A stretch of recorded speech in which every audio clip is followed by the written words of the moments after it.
Memori memiliki fungsi yang sangat penting bagi manusia karena dalam melakukan segala aktivitasnya, manusia memerlukan memori. Memori sendiri merupakan proses mengkode, menyimpan, dan mengulang kembali informasi. Memori manusia dapat dibedakan menjadi 3, yaitu sistem ingatan sensorik atau sensory memory, sistem ingatan jangka pendek atau short-term memory, dan sistem ingatan jangka panjang atau long-term memory. Sensory memory mencatat informasi yang masuk melalui salah satu atau kombinasi dari panca indera. Informasi yang masuk akan segera terlupakan apabila tidak diberi atensi. Sedangkan apabila diberi atensi, informasi tersebut ditransfer ke short-term memory. Short-term memory hanya menyimpan informasi selama 30 detik dan hanya bisa menyimpan sekitar 7 item informasi dalam satu waktu. Setelah informasi dalam short-term memory diproses, informasi tersebut akan ditransfer ke long-term memory melalui proses pengulangan. Informasi dalam short-term memory dapat disimpan dalam long-term memory, namun informasi tersebut juga bisa hilang karena banyaknya informasi. Memori pada long-term memory dapat diperoleh kembali dengan strategi tertentu, atau informasi tersebut akan terlupakan.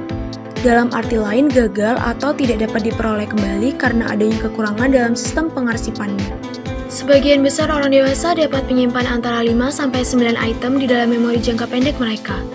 Alan Colbert dalam bukunya Improve Your Memory memberikan beberapa hal yang perlu diperhatikan untuk meningkatkan daya ingat. Yang pertama, sufficient sleep atau tidur yang cukup. Kurang tidur adalah penghalang bagi konsentrasi dan belajar. Saat kita kurang tidur namun harus tetap beraktivitas, apakah kita dapat mengingat sesuatu dengan baik dalam pekerjaan atau tugas sekolah? Atau justru ingatan itu terasa kabur? Kedua, balanced meals atau makanan seimbang. Makanan yang baik dan seimbang adalah terapi untuk mengatasi stres dan kelelahan. Makanan yang baik dan sehat sangat penting agar ingatan kita berfungsi pada tingkat yang optimal. Menurut para peneliti, mereka yang sarapan pagi memiliki daya ingat yang lebih tinggi daripada mereka yang melewatkan waktu sarapan. Ketiga, fresh air atau udara segar. Untuk mendapatkan manfaat dari udara segar, kita perlu belajar bernafas dengan benar dan memperhatikan kualitas udara di rumah dan kantor kita. Artinya, sebisa mungkin kita harus membuka jendela saat bekerja untuk menjaga suhu ruangan yang nyaman. Udara pengap akan mempengaruhi konsentrasi dan kemampuan pemrosesan mental kita. Keempat, physical exercise atau olahraga rutin. Olahraga ringan seperti jalan kaki, bersepeda, dan peregangan dalam 3 kali seminggu selama 30 menit akan memberikan dampak positif dalam tubuh. Olahraga dapat meningkatkan daya ingat, membuat ingatan menjadi lebih baik, meningkatkan fungsi otak, dan sebagai antidepresan alami. Kelima, hindari alkohol dan merokok. Kondisi mabuk dapat merusak pemikiran, konsentrasi, dan ingatan kita.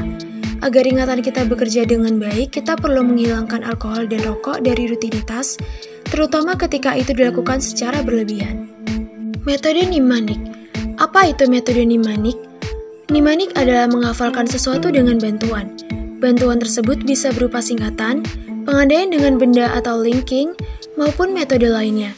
Contoh, Magic Webinio merupakan kependekan dari merah, jingga, kuning, hijau, biru, nila, dan ungu yang merupakan warna-warna pelangi.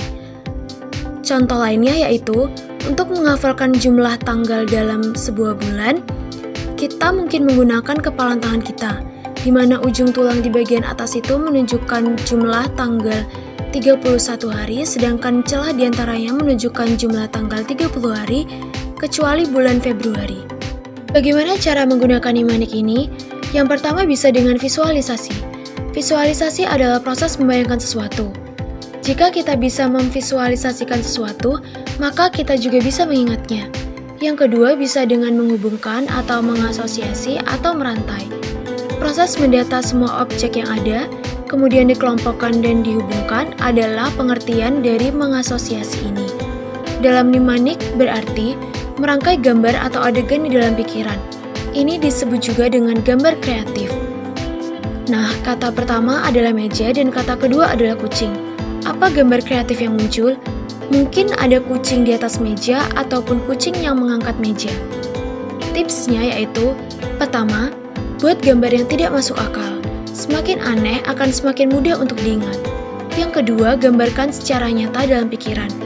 Memvisualisasikan adalah langkah yang mudah, namun tetap menjaganya dalam pikiran lebih sulit, dan itu mungkin perlu waktu.